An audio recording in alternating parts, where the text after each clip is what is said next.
Достар, сіздермен бірге мен Еркош Кезет.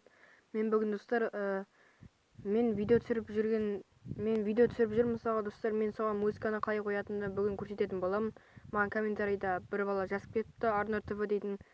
Мен қазір соған жауап айтатын боламын. Мінекей достар, менде осындай X рекордер дейтін бар достар. Мен осыны тартып алдым. Енді мен осымен видео түсіріп жүрмін.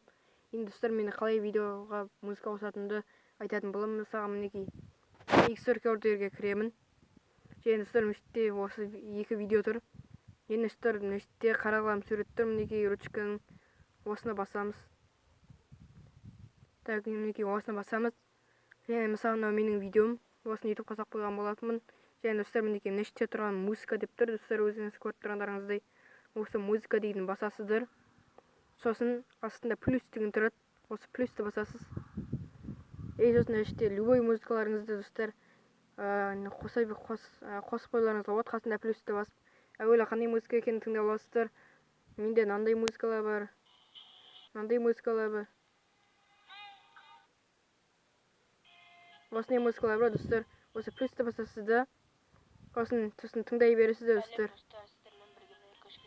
Мінекей достар, көрдіңіздер ме? Мінекей мен видеоға музыканы осылай қосам. Арнор ТВ дейтін бала, Арнор ТВ дейтін ютуб каналыма білмей, әйтеуір саған осы ответ айттым. Мінекей видеоға қалай музыка қоятынымды. Егер видео ұнаса лайк басыңыздар, арнаға тіркеліңіздер. Сіздермен болған мен Еркош Кезет, сау болыңыздар.